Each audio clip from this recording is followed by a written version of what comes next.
The Higher Side Chats doesn't start with underwear ads or guilt-tripping donation pleas, nor would I ever commit the cardinal sin of podcasting and interrupt the flow mid-show to shill you an unrelated sponsor. But the free first hour episodes do have to start with a little PSA before we get into it to ever so quickly remind/inform listeners, both old/new, that you're about to get into what I'm sure is a great first hour of a high-level interview, but that means you're missing half the show. If you like what we do around here, get yourself a THC Plus membership and listen to the full 2-hour interviews as they were really designed to be and as I know you would enjoy them most. Give a little and actually get a little more in return of the thing you're actually engaging with. 5 episodes every month, plus forum access, community comments, downloads to all the closing cover songs, a plus show RSS feed to use with any private RSS feed supported app, and the occasional joint session bonus shows, which include the messages you might leave me about your own theories, experiences, or otherworldly encounters at thehighersidechats.com/voicemail. If you're not quite sure, if you just want to feel us out, or if you're only here for this particular episode, no worries. New first-time subscribers get a 7-day free trial when you sign up at thehighersidechats.com. Cancel anytime. Try it out, because it's so important to feed the things you want to grow and starve the things that gotta go. And with that said, let's get on with it already, huh?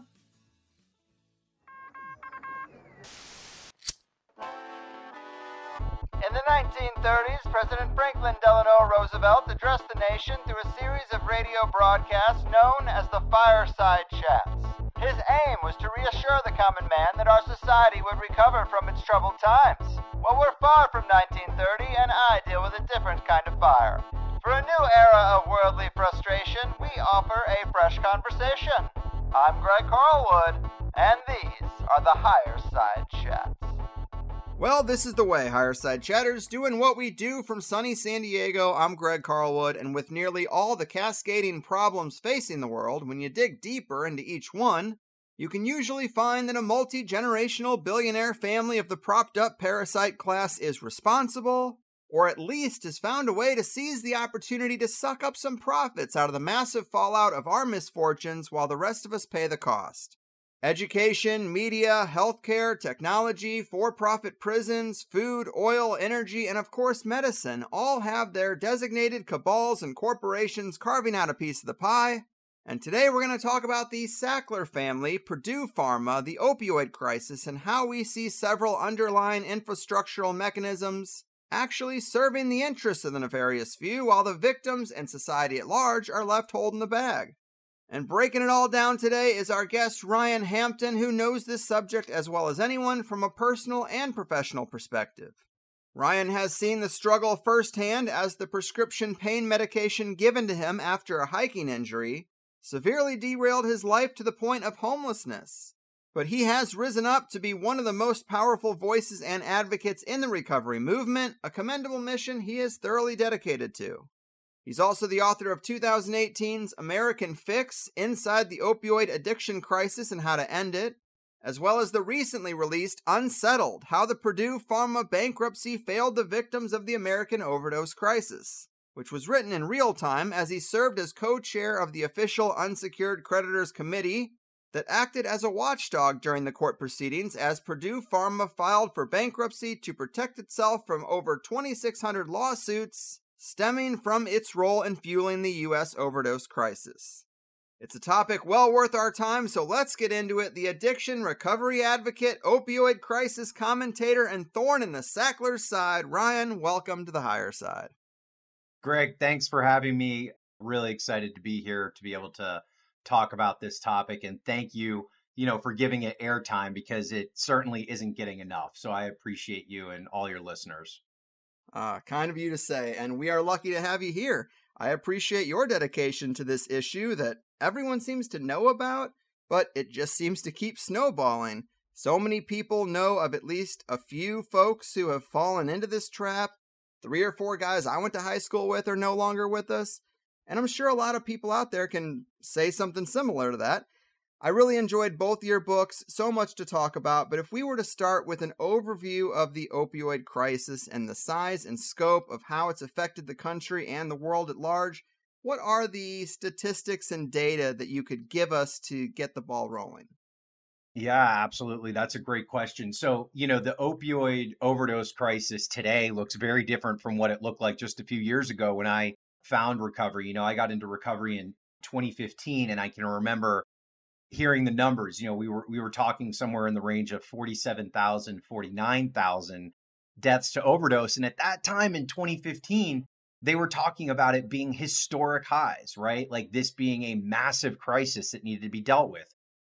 Just last week, actually, the federal government updated their numbers just specific to drug overdose, and it is now over 101,000 Americans who have lost their lives to a preventable drug overdose. And I say preventable because there's so much that the government could be doing and that local governments could be doing that would prevent these overdoses, but they're not doing. Now, to give you just the size and scope, I believe, folks in my community believe that 101,000 number is actually grossly underreported. I have friends who died of overdose, but on their death certificates, it shows not overdose as the primary cause of death, but something else. So it's not really necessarily reported as an overdose. Mm. So we believe that data is tragically underreported, and it is probably much more. It also doesn't include alcohol poisoning or alcohol overdose. If you were to include those numbers, you'd probably be looking at closer to 375, 400,000 Americans. But just to keep it simple, we're talking about 101,000, mostly now coming from illicit fentanyl overdoses that are involved in these numbers. But right now in the United States, there's actually two federally declared public health crises, one being COVID, the other one being drug overdose, right? If you look at the reported numbers, right, just what the government gives us, right, in terms of numbers, you're looking somewhere around 7 to 800,000 COVID deaths, maybe a little bit more based on their data. Based on their data, 101,000 overdose numbers. So you're looking for about every 7 to 8 reported federal government data COVID deaths, you're looking at one drug overdose death. Yet federal spending on addressing the overdose crisis in this country is about 800 times less than what it is with COVID. Like, we get the sideline left and right. It has a tremendous impact on our communities. It has somewhere near a $2.5 trillion impact on the economy in terms of lost productivity, wages, healthcare costs. It has a huge impact on our criminal justice system, on our education system. Even if you identify as someone who doesn't know someone who struggles with addiction, or you don't know someone who's died of an overdose, I can guarantee you one way or another, you are impacted either through your insurance rates, the services your community is providing to you, your taxes. It impacts all of us. Yet we are seen as kind of this redheaded stepchild when it comes to providing services. And I still believe that has a lot to do with generational and systemic stigma against people who use drugs, against people who are in recovery. And if the government doesn't get their act together, if local communities don't get their act together to start addressing drug overdose, like the national crisis that it is, that number is going to continue to just skyrocket. Yes, that is a great overview and good points too. There are a lot of ways to move numbers the way you want them to go, and data isn't always as neutral as we're told it is in really any case. And not to talk too much about COVID, but it is also interesting that the very companies we're told to trust to get us out of that mess are some of the same companies complicit in the opioid crisis, right? Absolutely. It's frustrating. I mean, it's absolutely frustrating. I'll just pivot to this. I mean, we also have seen situations, and even in Purdue Pharma, I write about it in Unsettled, they unleashed Oxycontin to an unsuspecting market. They were in cohorts with the FDA to get it approved. They have pled guilty twice in federal court to crimes as a company, yet they also were in development for an addiction treatment drug, right?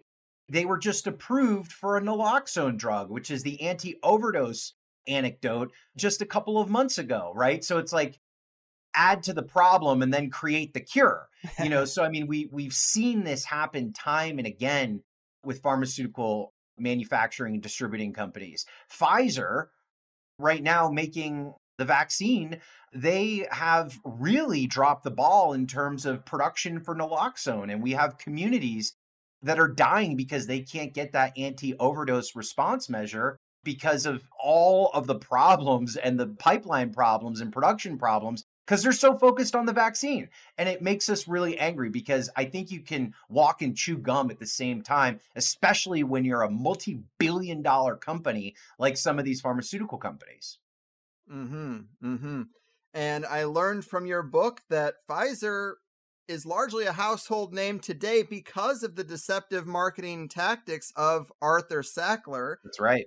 And Johnson & Johnson is the company who synthesized or introduced fentanyl. And you told me they actually have a hand in controlling some poppy fields in Afghanistan. Yep. So, yeah, a dirty world. Yeah, Arthur Sackler, right, who's like the patriarch of the Sackler family, got his first gig, really big gig with Pfizer around marketing, right? And I write about it in Unsettled at length, but Arthur Sackler figured out a way to turn medicine into marketing. He figured out how to market medicine the same way that we market McDonald's, Coca-Cola. He can kind of be known as like the Don Draper of pills, if you want to draw that type of analogy. But Pfizer was his first major client. Yeah, I had that quote from your book, The Don Draper of Pills. Very good. He apparently, to quote the book, he built his toxic empire through the magic of advertising, through the magic of repeating the name of the drug and a claim about the drug and a lie about the drug over and over. His brothers did it too, and their kids did it, and the company those kids owned, Purdue Pharma, built the world's most wildly ambitious marketing machine and sales force to push a single pill, OxyContin. Yeah. And I mean, Greg, like one of the more frustrating things too is even today, right, in 2022, there's certain things that federal government regulators could do to prevent this. And something that I have pushed for, and many advocates in the drug policy community have pushed for, and even pain advocates who rely on OxyContin and other opioids for massive chronic pain issues, is a prohibition on marketing of these harmful substances, right? Like what we're pushing for isn't to abolish opioids. That's not the solution. I mean, there's people who rely on these medications for extraordinary pain. The problem was the weaponization of the American medicine cabinet with OxyContin, right? The problem was the marketing and the flooding of these medications and pills into these communities with lies, right? So we need to figure out how we can have some sort of prohibition on marketing. That has been a very, very tough job with Congress, right? And the FDA. And you can only imagine why, because of the massive amount of political influence that these companies have on, the federal government, state governments, even local governments. It should really piss anybody off who looks under the hood for how this system works. I had no idea what I was getting into when I signed up to be co-chair of that committee and was appointed by the DOJ. What I saw was nothing other than a sham, like a process of a sham, from how we got into this mess to how it was dealt with in bankruptcy court. The system was stacked against normal, everyday people from day one. That is a common theme around here, whatever the subject we are talking about is. And when it comes to the marketing, what are some of the biggest lies in that marketing? That it's non-addictive and safe and effective, I would assume, but maybe there are some others that aren't quite as obvious? Sure. So let's start really quick with going back into the 90s, right? Late 90s, when the FDA gave the new drug approval known as an NDA to Purdue Pharma. The drug was approved by a NDA officer that worked for the FDA called Curtis Wright, Dr. Curtis Wright. Dr. Wright actually invited Purdue Pharma to a hotel in Rockville, Maryland, that was only about a couple blocks away from the FDA to meet with him and essentially let Purdue Pharma write their own new drug approval recommendation to the FDA that Curtis Wright submitted under his own name. Surprise, surprise, Dr. Wright left the FDA shortly after Oxycontin was approved and put onto the market and took a $400,000 job at Purdue, right? So, I mean, if that doesn't scream corruption to you, I don't know what does. Where Purdue was really able to sneak into the market under the claim that it was less than 1% addictive to folks who took it was something called the delayed absorption statement, right? It was on the black box warning that the FDA approved. The delayed absorption statement basically said that because Oxycontin had this protective coating on it, that it would be released into the bloodstream over 12 hours. It wouldn't be something that, would be instant release, or also otherwise known as IR.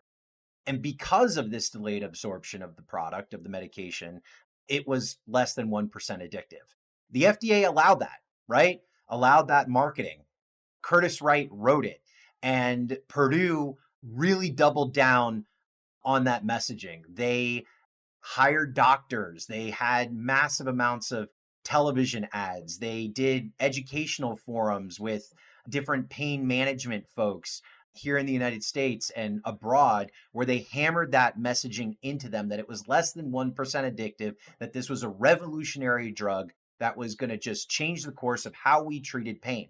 Now, what we saw as a result of that was a market, right, that was craving the medication because they were being prescribed to it for things like fibromyalgia and, minor back pain and minor surgeries and sport injuries for kids who were in high school. And the market continued to grow. And then we started to see this ballooning pill mill epidemic, which is how I got caught up in it in the early 2000s. Doctors literally coming out of retirement who were ophthalmologists and gynecologists and were not pain-specific doctors saw the dollar signs, saw the incentives that were coming from Purdue and companies like it, and were opening these clinics everywhere. And before you knew it, Oxycontin became a cure-all pill for everything. I can remember my doctor telling me that it even would help with my depression.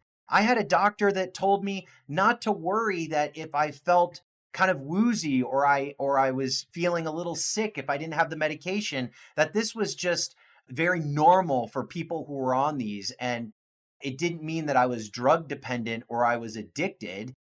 It just meant that I was quote unquote pseudo addicted, which was a term coined by Dr. David Haddix at Purdue Pharma, who worked for Purdue, who just made this term up out of nowhere, printed it in medical journals that said that pseudo addiction is just, it feels like addiction, but it's not really addiction because you have a significant pain issue. I mean, the whole thing was a racket.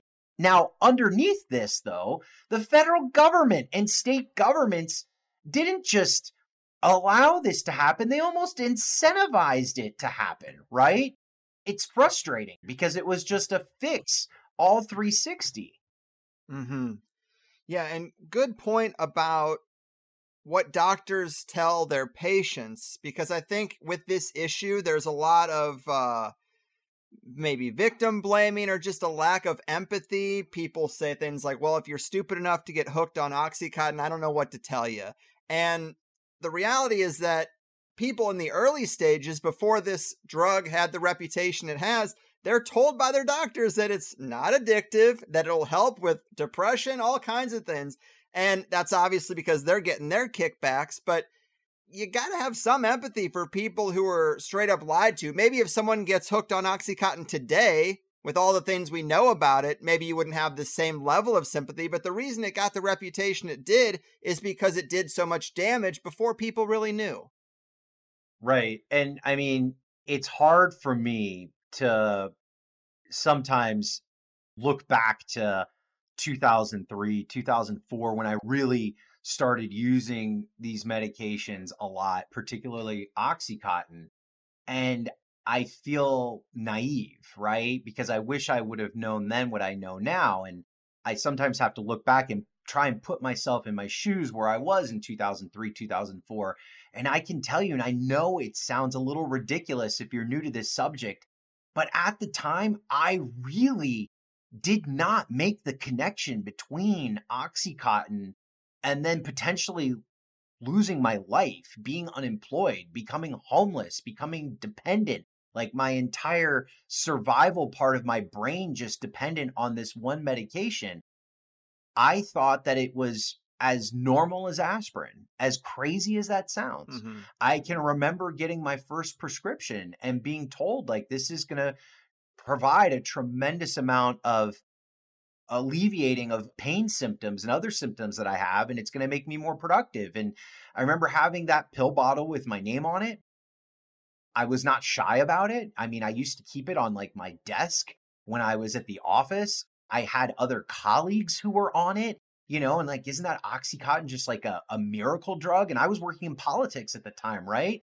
I can remember, family members of mine who had headaches and asked me if they could have half of an Oxy because it will solve it. And they've heard so many great things about the drug. I mean, like, we just didn't know. And this was happening in millions of households across the country. And it just spread like wildfire. Part of the crime, though, was that the DEA, right, who many will lift up and say, look at all the great work that the DEA has done on this issue. Well, yeah, they're little Johnny come lately. But if you ask me, the DEA kind of gaslit this as well, because the DEA had the data.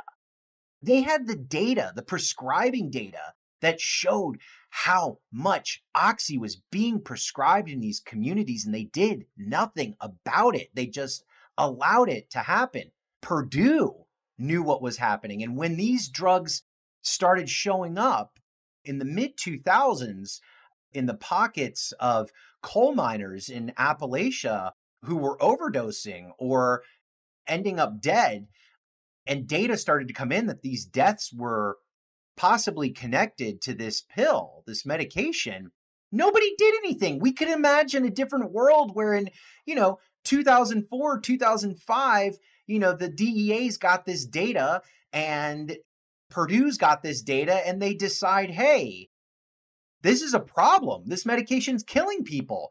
We should do something about it. Maybe we need to scale back. Maybe we need to look at the formulation. Maybe we need to not look at this claim we've got around delayed absorption and 1% of folks getting addicted. No, that's not what happened. They pled guilty in 2007. 3 executives pled guilty, of which none of them served any jail time. It was just massive civil criminal fines with the Department of Justice, and I think it was about $600 million. And you would think, hey, it would end right there, right? We're going to do something about this. We're going to change this. No, instead, they doubled down.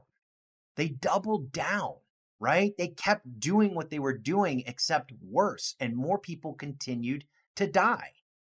Ugh, man, and just to elaborate on your personal story a little bit more, yeah, you used to work in the White House. You were at a very high level doing what you do. Oxycontin also wasn't the first thing you were prescribed anyway. Right. And I'm just curious when you knew it was a problem, because the transition that seems difficult for me to understand from an outsider perspective is moving from a prescription medication to shooting up heroin with a needle and having it run your life. Is that just what happens when they won't give you the pills anymore? Talk to us about that real rock bottom place and how you really get there. Yeah, that's a great question, Greg. So, you're right. I was very interested in politics from a young age. I did land a job in the White House when I was in college, left that job in the early 2000s and took a political organizing job in DC, and had a really bad slip and fall, like you said, in 2003, which cracked my ankle and my knee and ended up in the care of an urgent care physician right outside of Maryland. And that physician wrapped my leg and said, hey, you're going to need to get an MRI here and get this checked out. But in the meantime, here's a prescription to help with the pain. And it was Dilaudid, which is, for folks who don't know, it's a very high grade opioid. It's kind of, strong morphine in a pill.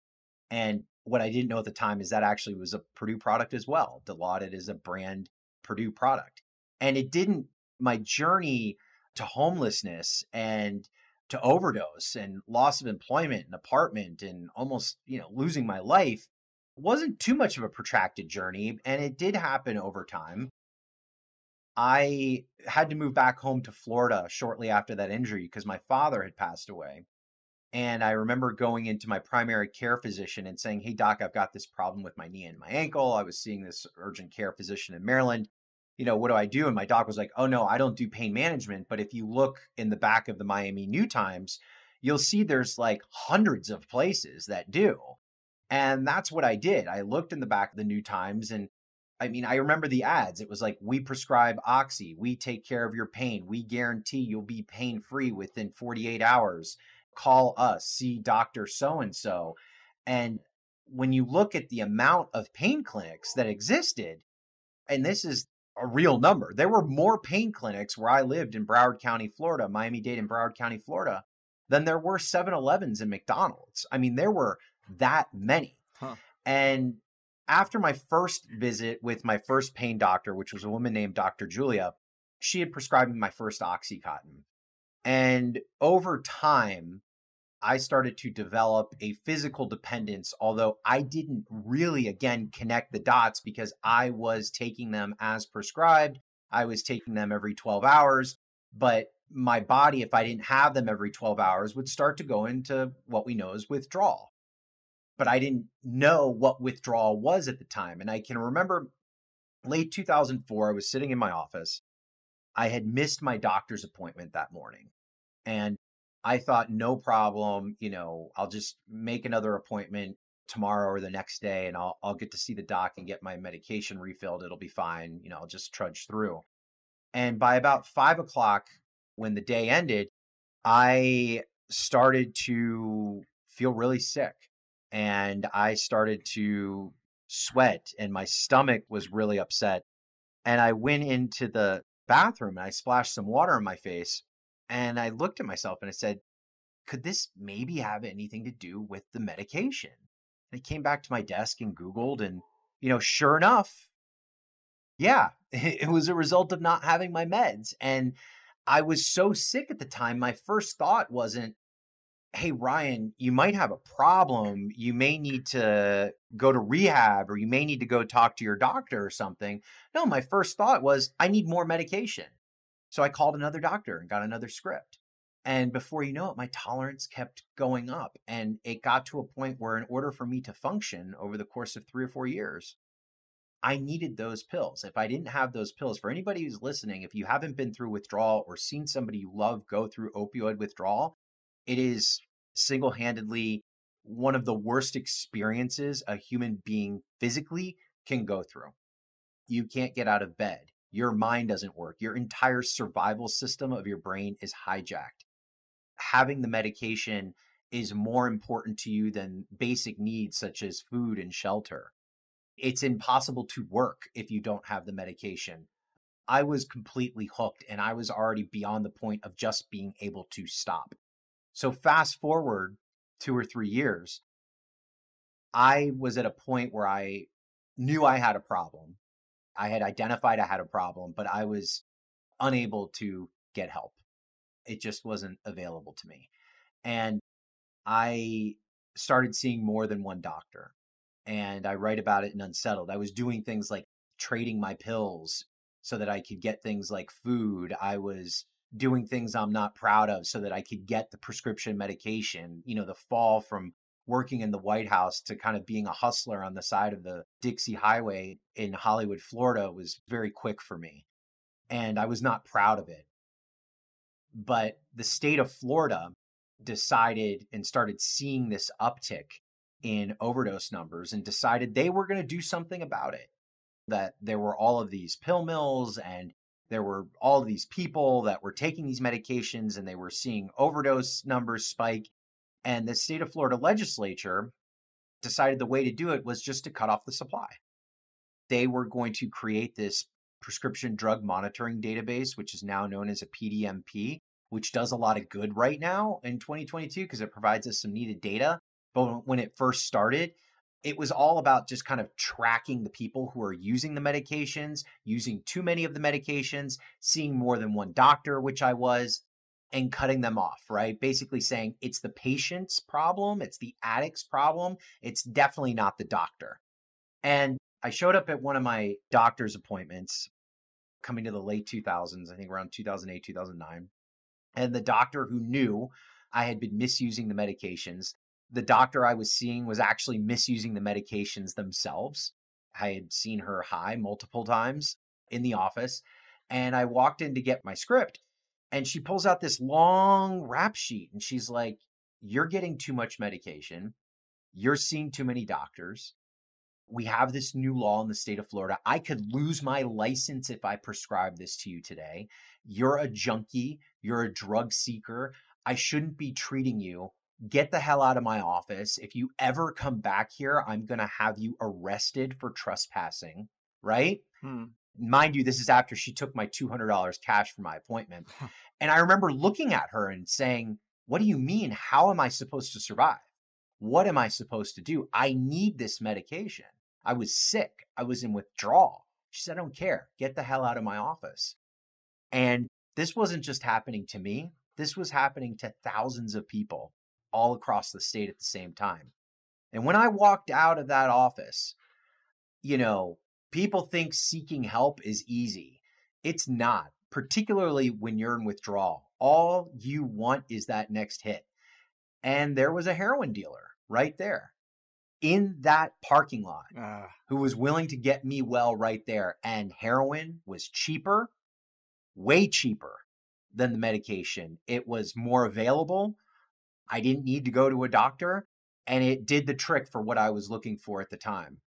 And that's how I ended up addicted to heroin. That's how I almost lost my life. That's how I became an IV user.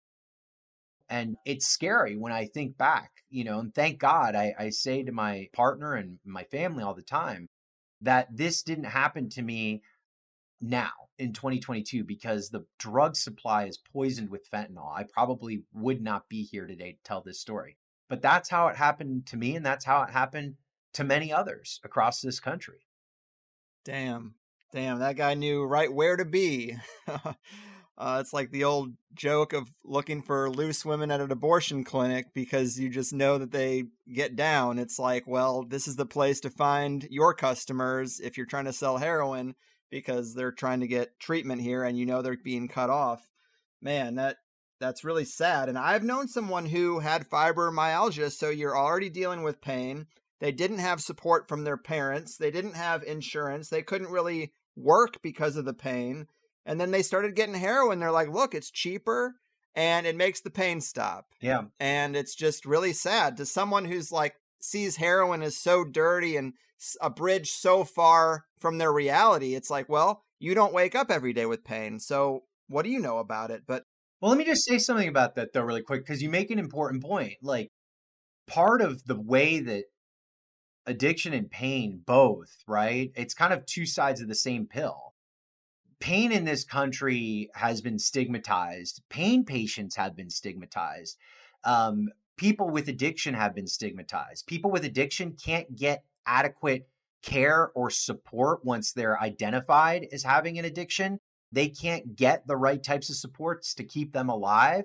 And people with pain suffer because they can't get adequate types of medication or therapeutics, right? So like both the pain community and the addiction community have been harmed tremendously by pharmaceutical companies and by the government. And we've been traditionally pitted up against each other, which has been to the benefit of the government and the benefit to these pharmaceutical companies, when in fact we should be working together, right?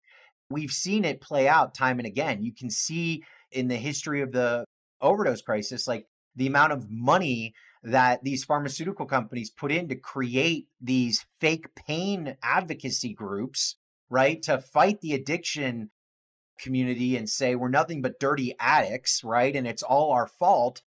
And they weren't even real groups. Like these were like shadow, or this was like dark money. I mean, these are tactics that pharmaceutical companies still use today. Yeah. Well said. Definitely a point worth highlighting. And let's get into that Purdue trial. Talk to us about all the lawsuits that were coming at the company and the Sacklers and what changed when they filed for bankruptcy.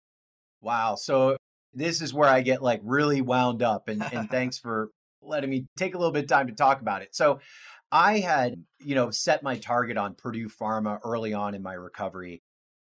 I was one of the biggest thorns and continue to be one of the biggest thorns, not just in the company, but in the Sackler side for quite some time.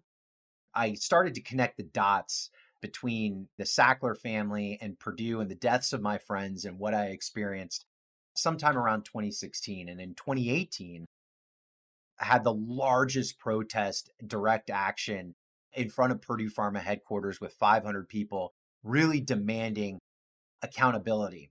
And we had always thought that maybe our day would come. Maybe our day would come when the Sacklers would face the same sort of justice system that everyday Americans have to face, which is before a jury of their peers.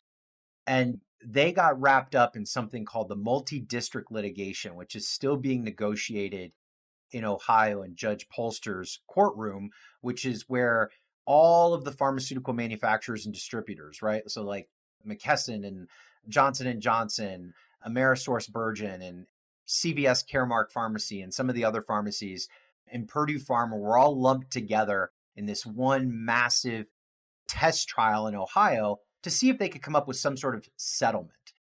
And Purdue was being sued by so many different states. I mean, there were 2,700 different lawsuits between states and municipalities and cities against Purdue Pharma. And they decided in September of 2019, they were going to pull the ripcord to get out of the multi-district litigation because of how many lawsuits against them they had against them. Their liability was so high that they figured they would claim bankruptcy, right? But it wasn't just about claiming bankruptcy for them. By claiming bankruptcy, they were able to remove themselves from the Ohio test trial and some of the other bellwether trials across the nation and essentially pick their judge and pause all of the litigation, pause the 2,700 lawsuits. So they went overnight in September of 2019 by filing for Chapter 11 from Polster's courtroom, who's a pretty stern judge, to be able to pick their venue, which was White Plains, New York for them, under bankruptcy judge Robert D. Drain, who is incredibly debtor-friendly. And when I say debtor-friendly, that's kind of a bankruptcy term that I've learned the last couple of years, which means company-friendly, right? Like he is known that if there's, an issue where there's a tie between creditors and the company, that the company usually wins. But Judge Drain was also very well known for issuing something called a non-consensual third-party release, which in layman's terms meant if the Sackler family wrote a big check to cover creditors' assets, the money owed to creditors, that they could receive civil immunity from any sort of litigation related to the opioid crisis. It's the biggest scam in the world, right? So if you get caught with a crime, if I get caught with a crime, we don't have the option of saying, let me look around the map and figure out what judge would be best suited to my needs and what judge is most likely to be able to get me immunity so I'm never sued for anything ever again related to the crimes that I've committed. That doesn't exist. But in bankruptcy court, it does. And that's what put Purdue Pharma and essentially the Sacklers into Chapter 11 in White Plains, New York under Judge Drain.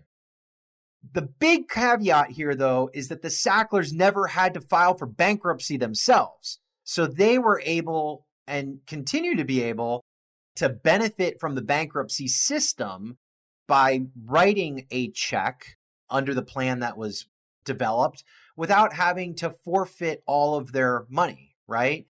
There's models out there that show that the Sacklers, if these non-consensual releases are actually upheld in the Second Circuit, which is where it's at right now because they were just recently vacated by a district judge, that they could actually be richer than they are before, assuming their investments in a healthy interest rate. It's all very complex stuff that I detail in Unsettled in great length, but in a nutshell, it is billionaire justice in this country. It is complete billionaire justice. Now, it's important for the audience to know that this case is actually playing out in real time right now. There was a bankruptcy plan approved by Judge Drain in September, just this past September. It was overturned on appeal by a district court by Judge Colleen McMahon in the Southern District of New York District Court. And now it's headed to the Second Circuit for hopefully what will be a final decision. So it's been back and forth constantly. But I got involved in this and really started to peek under the hood when I heard they filed for bankruptcy in September of 2019. And I had been talking to some lawyers about potential class action lawsuits against the Sacklers prior to that.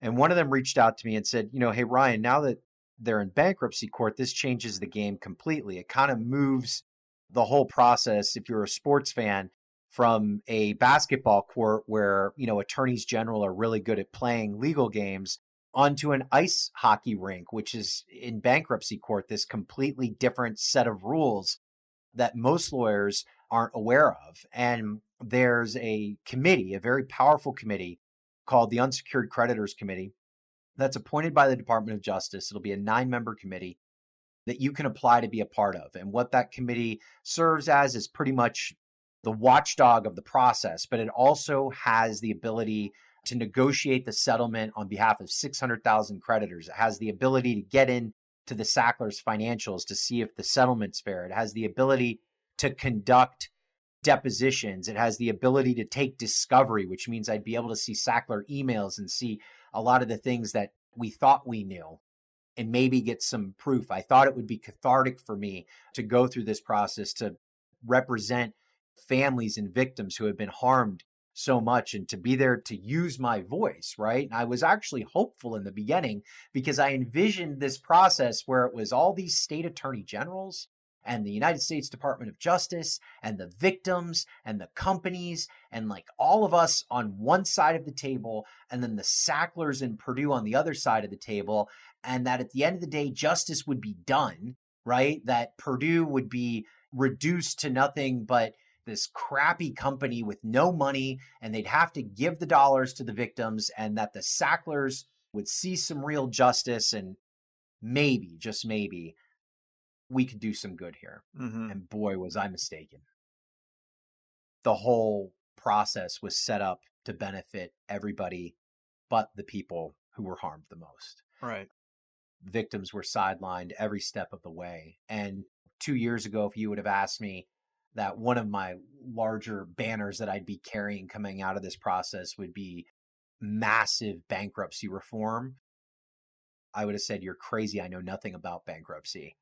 The bankruptcy system in this country is one of the most corrupt, rigged systems I think exists. Wow. And there's a lot of competition for the most corrupt system in this country. But I wanted to make sure that we fit into the first hour this thing we talked about a couple weeks ago, where you had mentioned that you found another villain in this story in the state attorney generals and that it's not really a very popular narrative. Well, tell us a little bit more about this and why it isn't popular to talk about or why people don't like to look at this. Greg, it's probably like one of the most unpopular narratives that I've put out there. And it hasn't gotten much coverage in mainstream media because folks don't like to hear it. And it's really angered me because I write, it's actually, I believe the state attorneys general in Unsettled are as much of a villain as some of these pharmaceutical companies, not only because that they were complicit, but really what they do behind closed doors. So when I, again, came to this process with this thought that victims should be first, always. And when I say victims, I mean the actual individuals who were harmed, that the individuals who lost their loved ones, or folks like me and my mom, right? My mother and our family who spent close to probably $500,000 in money we didn't have on treatment, right? Because of Oxycontin, credit card bills, mortgages that are still being paid off today. And the state attorneys general, and they did this behind closed doors, first they would go out into the public and they would grab the mic and say, we're doing this for the victims. We're taking all the money. We're going to make sure that the Sacklers get what's coming to them. We're doing this for the families. We're doing this for accountability. And behind closed doors, though, in negotiations, they did every single thing possible to keep money away from victims that they could. I sat in mediation sessions during the settlement negotiations where the Deputy Attorney General for the state of New York, who was leading those negotiations, and I'll name his name, David Nachman, actually said to us that victims deserved nothing. We deserve nothing because we did this to ourselves. And that the state bore all the burden of the overdose crisis because they're the ones that had to pay for the police. They're the ones that had to pay for the healthcare. They're the ones who had to pay for the societal costs that Purdue brought onto these communities and completely just sidestepped the death and destruction to our personal lives. And they had a argument, an actual theory that victims should get $0 because we did this to ourselves. Now, the outcome of the settlement, as it stands right now, and it is on appeal, right, in the Second Circuit, it's about a $10 billion plan, and that includes $4.5 billion from the Sacklers and their substantial contribution. 97.5% of that settlement, as it stands, goes to the government and goes to corporations. Wow. 7.5% of the settlement goes to individual victims. The payouts for individual victims range from $3,500 to $48,000 max if you can prove you lost someone close to you from an overdose directly caused by a Purdue product. For comparison, there was a car manufacturer bankruptcy a few years ago where creditors people who were harmed by the seatbelts in these cars, who filed claims in the bankruptcy, who had as much of a bruise on their left arm from these faulty seatbelts, received more money than a mother will who lost her child to an overdose by a Purdue product. It's a scam. It's a crime. These attorneys general, I believe at their heart, we've got to think, like, who is their clients, right? Their client's the state. Their client's the state treasury. When you hear an attorney general go out there and say they're doing this for the victims, they're lying. They're full of crap. I have plenty of evidence that I've documented within the book that shows that they are completely full of crap. The abatement dollars, we tried to get involved in conversations. And when you talk about abatement, that's preventing future harm. How are they going to use these dollars? Are they going to go to community-based organizations? Are they going to go to provide evidence-based recovery supports that we know that work? Are they going to go to support harm reduction? And we were told left and right, like, we have no business in those discussions. The state's going to decide how to spend this money, and we're just going to have to deal with it.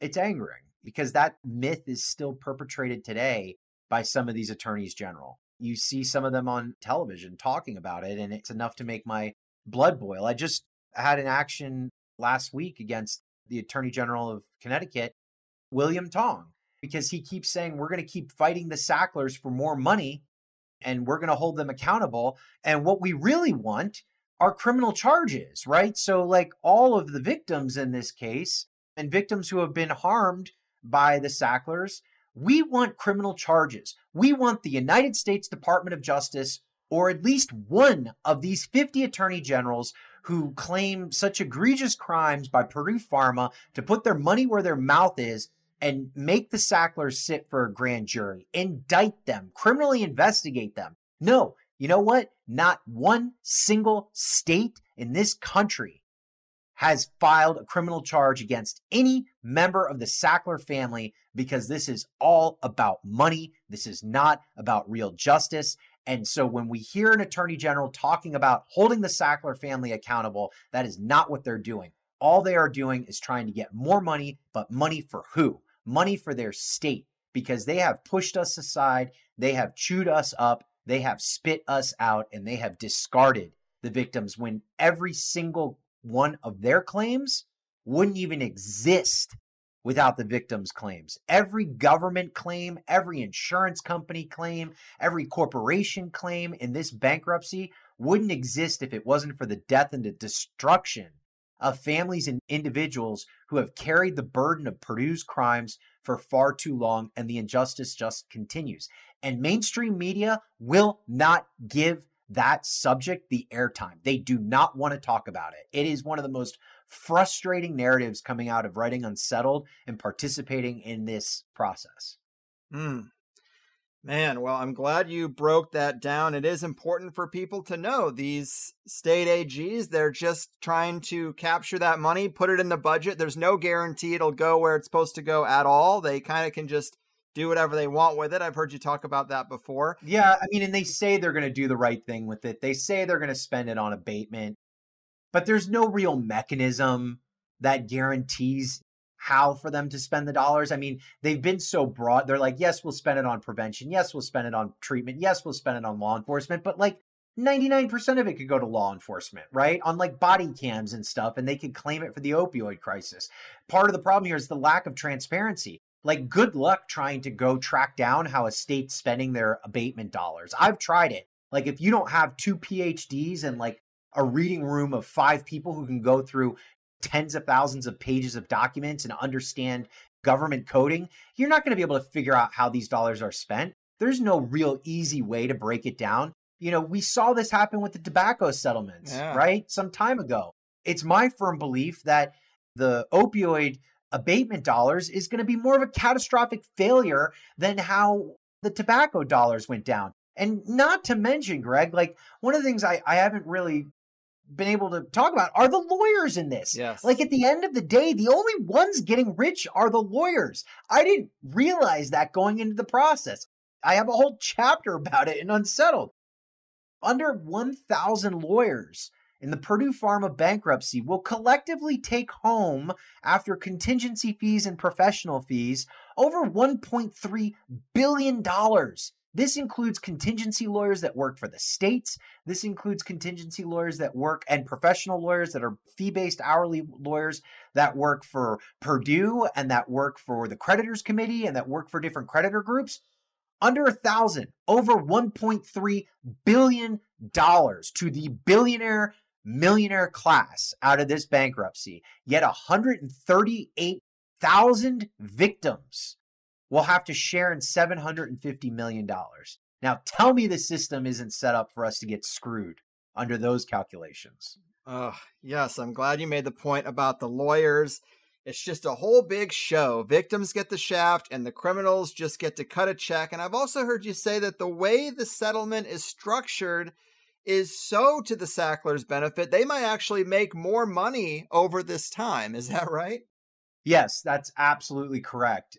Right now, even if this deal goes through and the appellate court holds it up, they will contribute $4.5 billion over 10 years in chunks, a couple $100 million each year. And the estimates right now are they're worth about 10 to $11 billion as a family. And at the end of 10 years, with just the dollars that they have in investments and assuming a standard healthy interest rate on those investments, their worth would go up to $16 billion, which means after paying back the $4.5 billion settlement, they may net $1 billion to $2 billion if they never worked another day in their life. I mean, it's insane. Yeah, it really is, man. And so as we're kind of coming to the end of the line, if we know addicts who are suffering with exactly these kinds of issues and we don't know what to do, how would you advise us to help the right way? Because in my experience, they don't want to listen. There's a lot of denial and hostility when you try to broach the topic, but you can see they're on a road to ruin. So what do we do? Oh, one of my favorite questions, Greg.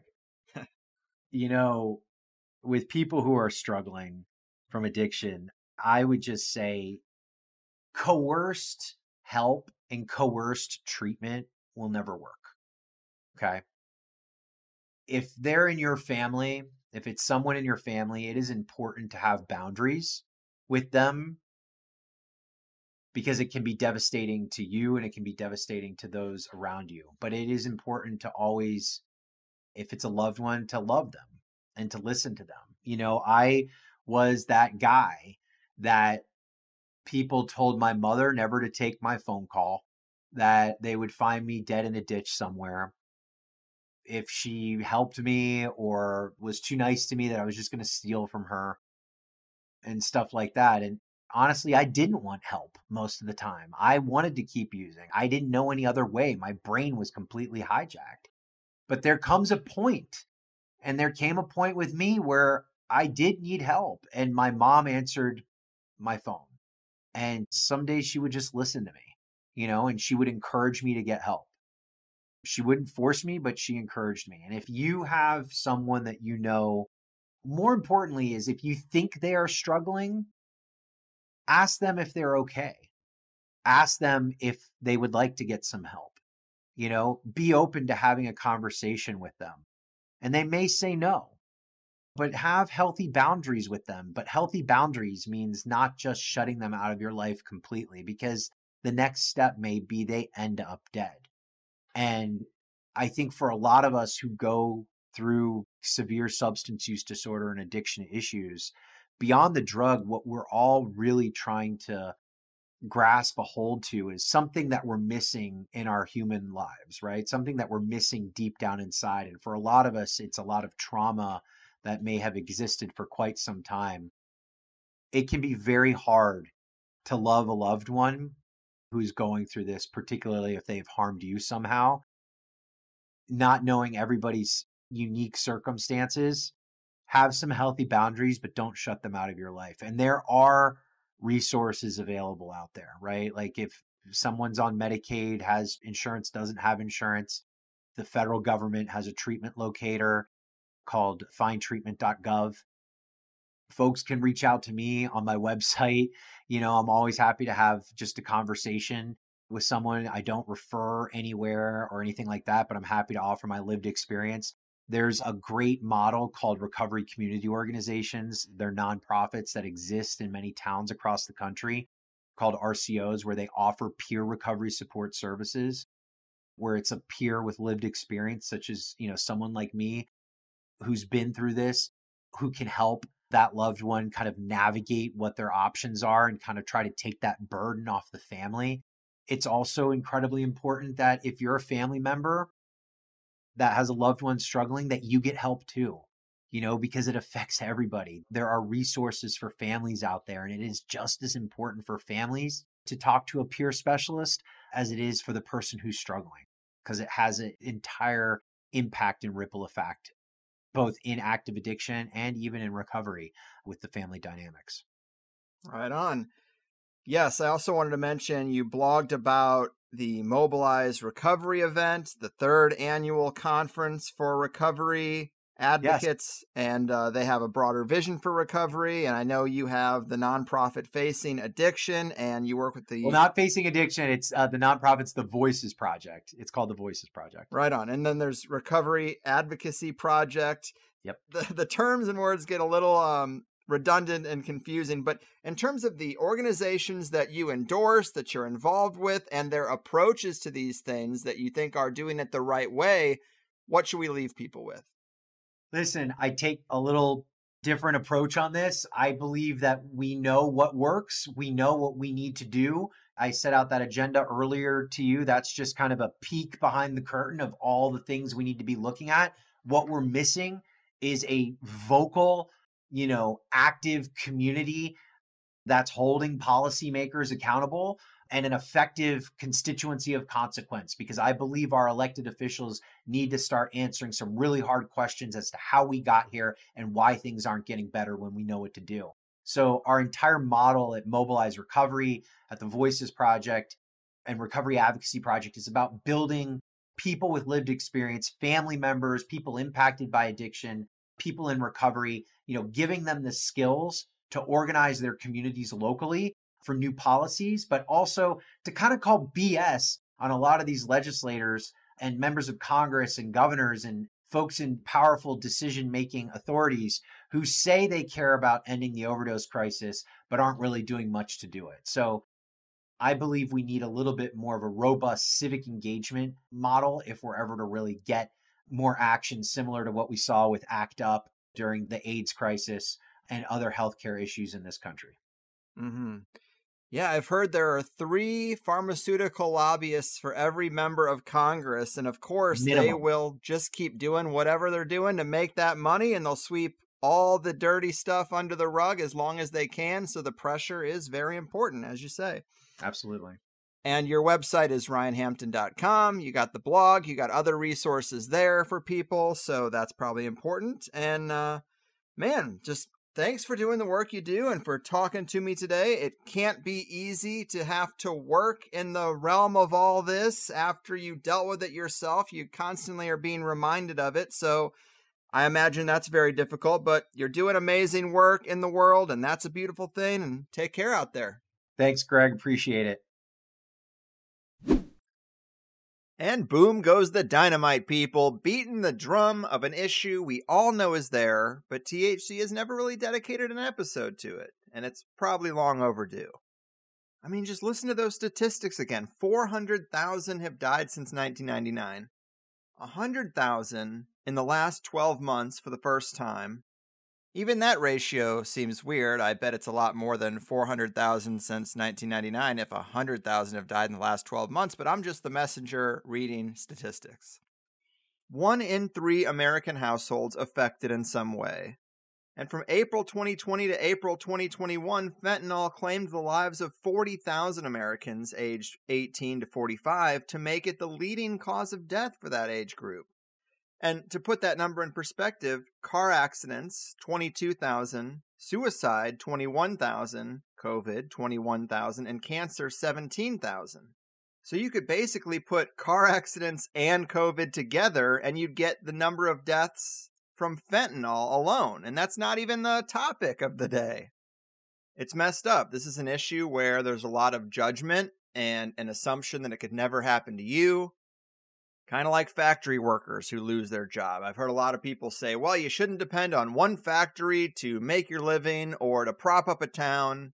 And that's easy to say when you didn't grow up in Detroit. And this is similar in that if you don't live with pain, if you don't have a car accident that breaks a dozen of your bones, it's easy to judge people who get caught up in this and just look down on them. But in so many areas of life, corporations have figured out how to hijack systems of the body. Look at aspartame and sugar and processed foods in general. I guess we can judge the obese too and say, well, stop eating Hostess cupcakes and Cheetos. And that's true, but we should also throw equal shade at the creators of these things. Because why should every aspect of life end up being a battle between our willpower and our biological circuitry? Shouldn't there be some responsibility for the makers of manipulative and addicting products? I say so. I watched a food science documentary once, and they asked leaders in the field what they thought was the crowning achievement, and they said the Cheeto Puff, which stuck with me because it was so surprising, but it's because nothing in it is real, and they engineered it to have an attractive color, to kind of melt in your mouth in a satisfying way, and to leave the Cheeto dust on your fingers, tempting you to eat more. All of these things have a little effect that builds up into people not being able to stop. The Cheeto, I mean, it's mundane and yet pretty insidious, and that's basically every food product. Plus video games, social media, cigarettes. Everywhere you look, there's a witch offering you a poison apple, and big pharma and opioids are probably the scariest one. So I thank Ryan for doing this and being able to talk so eloquently from a personal and professional perspective. I like him a lot, and I appreciate his story and how he turned it around. And I know you guys are going to beat me up if I don't say something about it, but yes, he is still a bit optimistic about intentions of government and big pharma in areas that aren't the opioid crisis specifically. And we all know I'm not as optimistic or trusting in any of those other areas, but to each their own. That wasn't even the theme of this episode. I have to say, Ryan is a good sport, though, because I made the decision that we needed an opioid crisis episode, and I sent out a few emails to the top dogs. And not only did he get back to me first, but he also does focus on the billionaire family at the head of this thing, which we value quite a bit, of course. But he also told me he listened to a few episodes and was still willing to come on, which I always think is a big deal because who knows what those episodes were and whatever it was that he listened to, but it didn't turn him off. At least not enough to reject my interview request. And with it being such a serious and personal issue, I could see him seeing our show as a little silly. Oh, the higher side chats wants to talk about drug addiction? So kudos to him for trusting me to take the issue seriously. I also thought he made a really good point about nerfing the numbers a bit for how bad this really is by putting down a different cause of death like heart failure or asphyxiation or something that doesn't specifically mention an overdose. And hey, why wouldn't the medical establishment work that way? We've had several guests break down how they pad COVID numbers as a component of this full court press we're experiencing. And we're talking about two different issues, but within the same system with different incentives and different desires when it comes to perception management. And I will admit, I probably do drift into being a bit cold towards those struggling with addiction. An example would be Jordan Peterson. I don't know if it's straight up addiction, but I learned a lot from Jordan Peterson over the years. I found him to be a compelling, thoughtful speaker on a number of subjects, not everything, of course. But when he started taking SSRIs and had this downward spiral and his life completely upended, I was just really disappointed to see that because a clinical psychologist who's kind of gone rogue should know to avoid these drugs. And maybe a clinical psychologist has blinders on for the solutions proposed in their industry.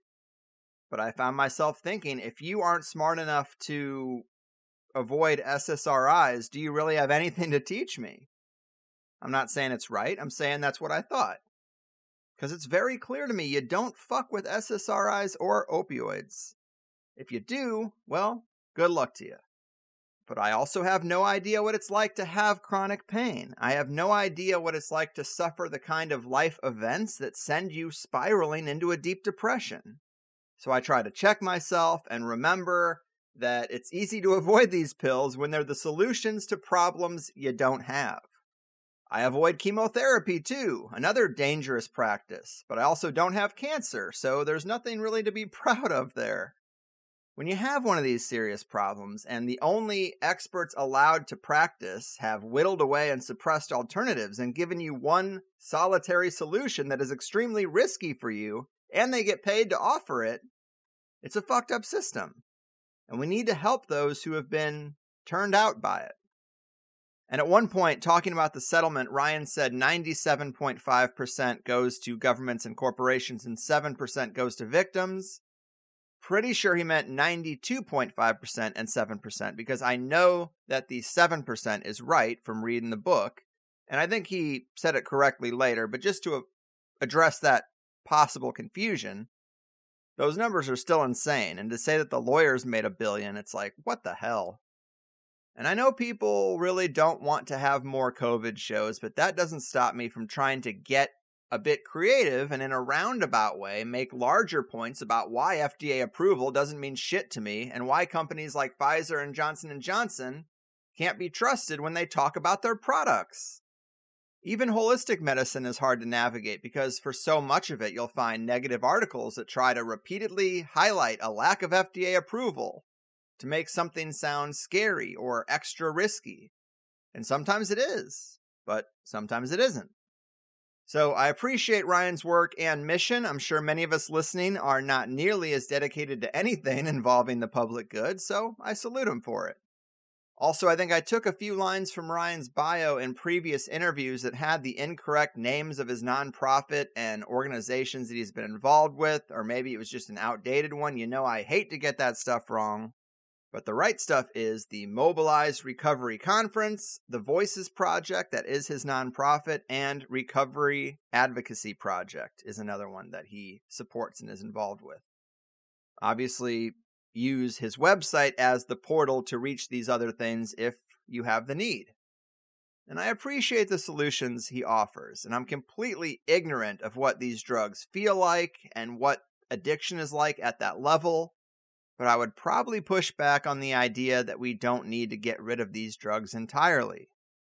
I'm sure if we spent more time on that, Ryan could present me with scenarios that would lead me to see things differently. But if I had chronic pain, I like to think that I would seek out every and all alternative treatment before I went to those pills. Shamans, dietary changes, acupuncture, exercise, biofield tuning. We are conditioned to think these so-called alternative options are silly or they only work for low-level issues. But I've heard some transformative things coming from people who work in these areas, and they don't use the pills. But life is about nuance, and I appreciate Ryan's ability to say, hey, this stuff turned my life upside down, the Sackler family is evil, but let's not go scorched earth because some people are able to get out of bed because of this stuff. So, difficult questions, difficult answers, but I know people who have gone down this dark path. I receive emails from listeners, too, that say THC helped them through an addiction phase. The first time I heard that, I was really surprised, but now I would say it comes up in people's correspondence with me maybe a dozen times a year. I wouldn't say anyone super close to me has died from this kind of stuff. It's been on the outside edges of my circle. But there was a dude named Brian who I really liked in high school. I thought he was a lot of fun. I was definitely jealous of his athletic abilities. He was charismatic. Having not seen him since maybe the high school reunion, I found out that he ended up having some kind of injury, getting on opioids, and he died alone in the public restroom of the local park back in Arnold, Missouri. And that kind of stuck with me just because it's such a sad way to die. And obviously he's very young.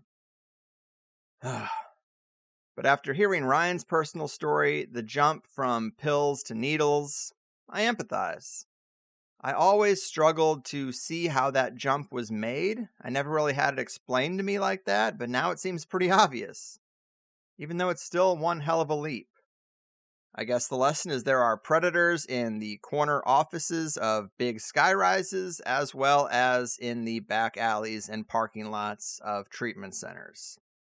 Anyway, in the second hour for Plus People, we got into other huge settlements from pharmaceutical companies, culpable agencies and co-conspirators in all this, the PR message control elements the Sacklers used, something we see from billionaire families all the time. This I thought was interesting, but hacking and corrupting Ryan's internet and email inbox. Now, I just started watching the show Goliath with Billy Bob Thornton, and right in the pilot episode, it shows a good example of corporate intimidation and surveillance techniques, and Ryan may never really know, but I would speculate that they have the power to do the things that he mentioned. We talked about who else was on that committee and why CVS was there. Ryan's right and wrong solutions for the opioid crisis, how Big Pharma profits from the black market as well. Another great show, but the latest season of Ozark is all about this. It's very nuts. Succession was also mentioned, and hey, you add in Righteous Gemstones and you got all my favorite shows right there. But we also talked about Ryan's one-on-one meeting with David Sackler and the general Sackler family psychology. All good stuff, thanks to those who support the show and hear it in its entirety. In higher side news, we did get an event added to the meetup calendar for next weekend. It's going to be in Louisville, Kentucky at 1020 Craft Brewery. So thanks for adding something so I didn't seem like a fool in the wrap-up with nothing to say. But we did get some support tickets about the meetup's calendar, so there is some confusion that I should clear up. People tend to think that it's part of the THC website that they just can't find, and it's not. It's its own domain at highersidemeetups.com. And I'll do a better job of building that bridge, but you should know it is its own separate thing. And Plus members have been confused because when they try to log in with their Plus account credentials, it doesn't work. Well, that's because it's a totally separate website. I didn't port over the Plus member database because I don't want to assume that all Plus members want to be in that database or want to create events or engage in this way. It's just its own separate thing. And Plus members have to remember that there are tens of thousands of non-Plus members listening to every show. And I know another site with another registration process is annoying, but it's the only way it works. We can't just let anyone make events because it'd be all spam and bots and untrusted sources. We want to make sure there's at least a person and an email attached to every event so that there's somebody running point if the event needs to change or more details need to be given, etc., etc. So to make an event, you go to highersidemeetups.com, take a second to make an account, and then the calendar is open to you to make events whenever you want. I've mentioned this before, but I'm going to be road tripping with the family in March, and I would love to make several stops between San Diego and Chicago that are THC meetups. It's nice to see that some of these meetups are recurring now, and I know that there's good, stable communities forming in places, so those would be areas I'd want to hit, and there's one more month available to start making that happen. But if you're going out for a few drinks with buddies anyway, put it on the calendar and bring in a few more locals that you'd probably enjoy meeting. But I guess in terms of news, that's really it. And I guess no news is good news, as they say. Just staying the course and trying to bring you entertaining, informative, off-the-radar, important episodes. I hope you're all doing well despite the wider concerns out there, but that's it for me. Thank Ryan if you appreciate his time and work as much as I do. I'm getting out of here. Your move, opioid offerers, addiction dismissers, and drug damage downplayers. Your fucking move. The truth has been hidden from me. Didn't believe it myself. Got lizard people on top of the world, and I wish it was somebody else. Believe it or not, the truth is out there for people who have the eyes to see. My favorite show makes me more aware. Who could it be? The Higher Side Chats, THC.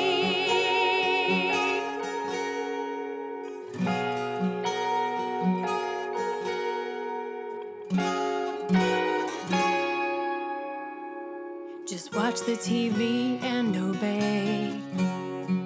Take some more pills when you're blue, or we'll break you out of the spell that you're in. Together we will make it through. Believe it or not, the truth is out there for people who have the eyes to see. My favorite show makes me more aware. Who could it be? The Higher Side Chats, THC. Seeking the things that are true. THC is here for you. Believe it or not. Believe it or not. Believe it or not. Believe it or not. Believe it or not, the truth is out there for people who have the eyes to see. My favorite show makes me more aware. Who could it be? The Higher Side Chats. Believe it or not, the truth is out there for people who have the eyes to see. My favorite show makes me more aware. Who could it be? The Higher Side Chats, THC.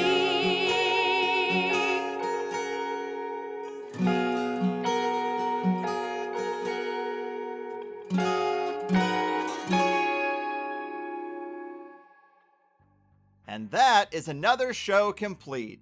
Remember, as much as you enjoyed this, which is just the free first hour, I hope you'll become a Plus member to hear the full 2-hour interviews. You also can engage with other Plus members in the comments and the forums, and you'll find your answer to one of the most common questions I get, which is where can I find those cover songs that you use at the end of the show? Well, they are free downloads for Plus members too. And without Plus members, I can't hire the occasional musician to bring these odd cover song ideas to fruition. Plus members are how I'm able to do what I do without ads and without the big machine being on my back. We can fit so much more into a 2-hour interview, and I do my best to make it worth your time and money. The conversation only gets deeper, weirder, and more controversial in that private hour. How could it not, the way things are going? But the best way to sign up is at thehighersidechats.com, where new first-time subscribers always get a free 7-day trial because I'm just that confident. There's no PayPal on the website, but if you need to use PayPal, then sign up through Patreon and you get all the same episodes. Our website is a credit or debit system, but you can also scope out the other options like a few various cryptos, cash or check mailed to the P.O. Box, and I'll even barter with most people if you have your own business and produce something nice that my wife or kid or taste buds might like. But the architects of consensus reality have made it clear that these themes and topics aren't really welcome on the main stage. And so this is how we secure a little counterculture corner for ourselves, and I hope you'll join Plus because that is the only way it works. Besides, you can cancel anytime right on your profile page. The most common concern I hear is people just being unsure if THC Plus will work with their podcast app, and the answer is probably yes. But if not, we have several high-level app recommendations for whatever phone you use, and the website is made for mobile too. We're trained to tip a waitress for bringing us a sandwich, but that tip doesn't give you access to a second sandwich. Really, I'm not asking for any more than that, and I think I offer a better service. Come get your second serving of tasty conspiracy goodness in exchange for that small token of your appreciation. Beyond that, let it also be known that we have grown and survived as long as we have by word of mouth. I don't care so much about social media likes or follows, but tell the right people about THC. And not just listeners, but the high-level figures who are better suited to sit down with me than most other hosts. And if you can help me with any of these things, I can work to bring you better shows, which is just a win-win for both of us. Informative, entertaining, and action-packed. It also never hurts to thank a guest you liked if you have the time either. We want them to know people are listening, so they're willing to come back down the road too. Thank you for spending some time with me, and cheers to a better tomorrow.